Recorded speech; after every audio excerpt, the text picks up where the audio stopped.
2024 में Dacia Spring को proper sheet metal update मिला था। ऑलमोस्ट सेकंड जनरेशन जैसा लुक। इसी बेस पर डासिया स्प्रिंग ईवी और फिर उसका रेनो वर्जन बना क्विड ई-टेक। ब्राजील में इंटरेस्टिंग स्ट्रेटेजी चल रही है। क्विड आइस पेट्रोल जो ओल्ड डिजाइन है, क्विड ई-टेक इलेक्ट्रिक जो कि नया फ्यूचरिस्टिक डिजाइन है। एक्सपर्ट का मानना है कि रेनो ओल्ड डिजाइन को फेज आउट करेगी, लेकिन ये नए स्पाई शॉट्स कुछ और ही स्टोरी बता रहे हैं। रिसेंट स्पाई शॉट्स में old design Renault Kwid ICE test mule partial camouflage के साथ दिखा।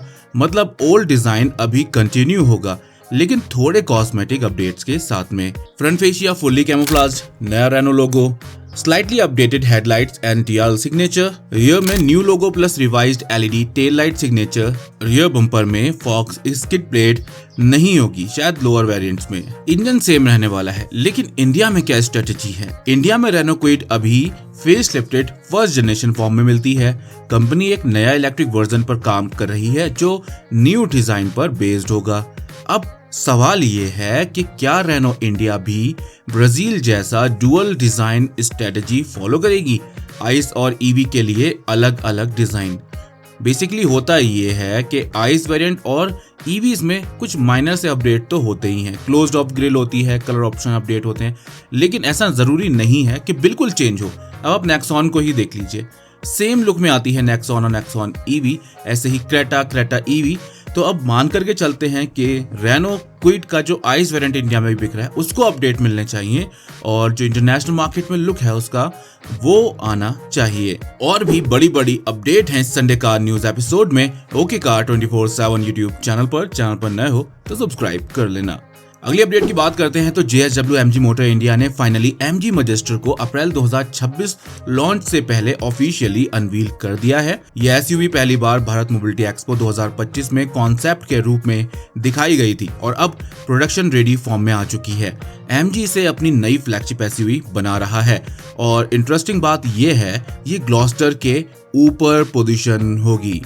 टोकन अमाउंट 41,000 रुपए है। अप्रैल 2026 में इसको लॉन्च कर दिया जाएगा और नेक्स्ट मंथ यानी मई से ही इसकी डिलीवरीज शुरू कर दी जाएंगी। 5 साल की अनलिमिटेड किलोमीटर की वारंटी मिलेगी, 5 साल road side assistance, 5 labour free services मिल जाएंगी। 3 वेरिएंट्स में आएगी, शार्प, सेवी और सेबी 4x4। टॉप मॉडल में आपको 4x4 मिल जाएगा। 6 और 7 सीटर में आने वाली है। ब्लैक, व्हाइट, ग्रे और मेटल ऐश कलर इसके अंदर मिल जाएगा। डिजाइन काफी बोल्ड है। इंडिया की पहली D+ एसयूवी इसको कहा जा रहा है, MG इसको कह रही है।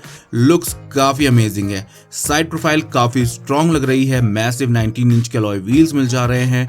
रियर में connected LED tail light overall काफी प्रीमियम फील दे रही है। 5 मीटर लेंथ के साथ आ रही है।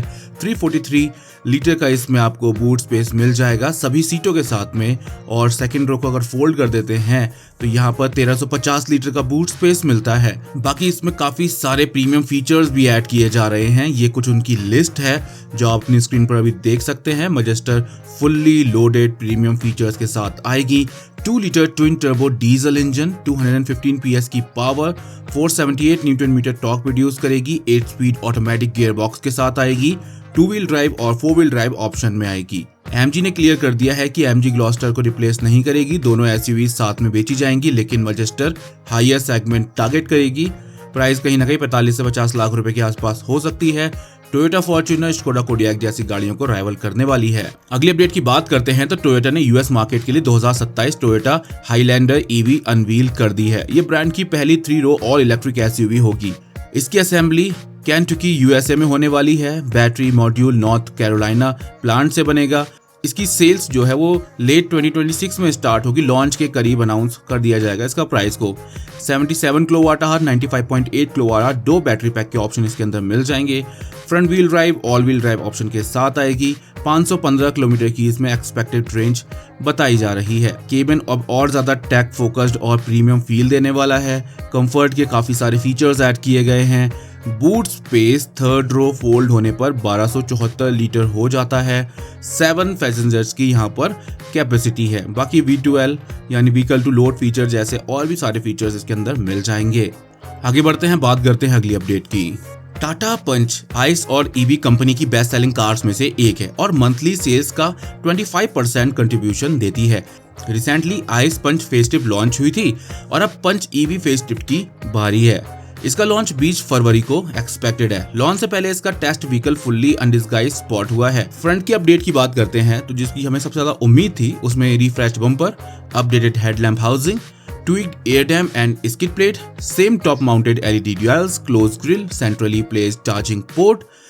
ओवरऑल लुक अब ज्यादा क्लीन और रिफाइंड लग रहा है। साइड से मोस्टली सेम डिजाइन है। अलॉय व्हील्स सेम है लेकिन कुछ वेरिएंट्स में अलॉय व्हील्स अलग मिल सकते हैं। पीछे की बात करते हैं तो रियर लुक में आपको न्यू कनेक्टेड टेल लाइट्स मिलती हैं आइस फेसलिफ्ट वाले same units. Updated rear bumper, overall rear profile ice facelift जैसा ही है। नए कलर ऑप्शन भी मिल सकते हैं जिसमें ब्राउन और ब्राइट येलो जो कि इलेक्ट्रिक कार्स के लिए एक अच्छा कलर है।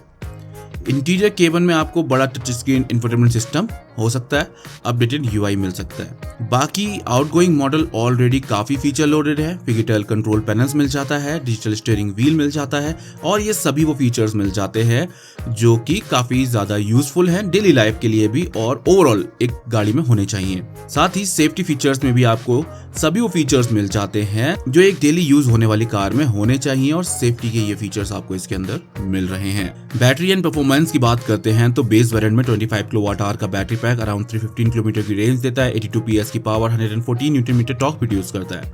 लॉन्ग रेंज वेरिएंट में अराउंड 35 किलोवाट आवर का बैटरी पैक मिलता है। 421 किलोमीटर की रेंज, 122 PS की power, 119 newton metre torque produce करता है। 0 से 100 किलोमीटर पर आवर की स्पीड 9.5 सेकंड में अचीव कर लेती है। ओवरऑल देखा जाए तो एक जो उम्मीद हम कर रहे थे कि 40 किलोवाट आवर बड़ा बैटरी पैक का ऑप्शन यहाँ पर मिल सकता है वो यहाँ पर इंट्रोड्यूस नहीं किया गया है। प्राइमरी राइवल EC3 होने वाली है इलेक्ट्रिक के सेगमेंट में और अपकमिंग राइवल सीरोस EV एक्सपेक्टेड है इस साल लॉन्च हो जाएगी। Current starting price around 10 lakh rupees है। आने वाले टाइम में हो सकता है कि प्राइस बढ़ जाए। अगली अपडेट, सुजुकी 2020 से यूरोप में एक्रॉस EV बेच रही है जो असल में टोयोटा RAV4 का रिबैच वर्जन है। दिसंबर 2025 में RAV4 का 6th जनरेशन अपडेट आ गया था। अब सुजुकी ने भी एक्रॉस को 2026 अपडेट दे दिया है। सिर्फ plug in hybrid power train के साथ अवेलेबल होगी। नए अपडेट्स में नया grill, sharper headlamp, rugged bumper, look काफी सिमिलर है चाइना वाली RAV4 एडवेंचर से।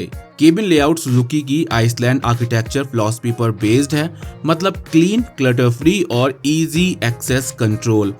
ये कुछ की फीचर्स हैं जो इस SUV में आपको मिल जाते हैं।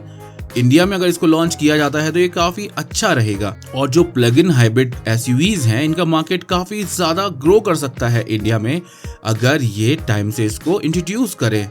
और होता यह है कि इलेक्ट्रिक कार के साथ में लगता ये है कि सबसे ज्यादा रेंज एंजाइटी होती है कि कितनी चलेगी, कहाँ जाएगी। और रिसेंटली जब स्नोफॉल में काफी सारी इलेक्ट्रिक कार्स फंस गई थी, वहां पर बैटरी ड्रेन हो गई तो वहां से लाने के लिए बड़ी दिक्कतों का सामना करना पड़ा। और हिल स्टेशंस पर नॉर्मली चार्जिंग पॉइंट्स का मिलना एक काफी तगड़ी जॉब है, काफी कठिन काम है। तो वहां पर ये प्रॉपर इलेक्ट्रिक कार ज्यादा सक्सेसफुल नहीं रहती हैं। इसलिए प्लग इन हाइब्रिड जो पेट्रोल के साथ इलेक्ट्रिक सेटअप में आती है, अगर उस तरीके से कार्स को लॉन्च किया जाता है और जो हाइब्रिड सिस्टम है उसके साथ में बड़ा बैटरी पैक ऑप्शन दिया जाता है जिससे रेंज थोड़ी और इंक्रीज हो जाए तो ओवरऑल माइलेज भी इंक्रीज होगा, पॉल्यूशन भी कम होगा, पेट्रोल की खपत भी कम होगी और एक भरोसा भी बना रहेगा कि बाई चांस बैटरी ड्रेन हो जाती है तो हमारे पास एक पेट्रोल का ऑप्शन गाड़ी में ऑलरेडी है। इस तरीके से और भी गाड़ियां आनी चाहिए मार्केट में। अब देखते हैं ऐसा काम कब होता है। अगली अपडेट की बात करते हैं। BYD ने फरवरी 2025 में Atto 3 का फेसलिफ्ट दिखाया था लेकिन स्पेक्स तब रिवील नहीं किए थे। अब फाइनली कंपनी ने फुल डिटेल्स के साथ EVO वर्जन इंट्रोड्यूस कर दिया है और अपडेट्स काफी मेजर हैं। बैटरी जो पहले मिलती थी 60.5 किलोवाट आवर की अब मिलता है आपको 74.8 किलोवाट आवर। 510 किलोमीटर की रेंज अब मिल जाएगी, पहले 418 किलोमीटर की रेंज मिलती थी। ऑल व्हील ड्राइव वर्जन में 470 किलोमीटर की रेंज एक्सपेक्टेड है, यानी कि रेंज में अराउंड 92 किलोमीटर का जो है इंप्रूवमेंट देखा गया। फ्रंट व्हील ड्राइव वर्जन भी आएगा इसका, ऑल व्हील ड्राइव वर्जन में भी आएगी। चार्जिंग टाइम 10 to 80% 25 मिनट्स में हो जाएगा, पहले 30 से 80% 29 मिनट लगते थे।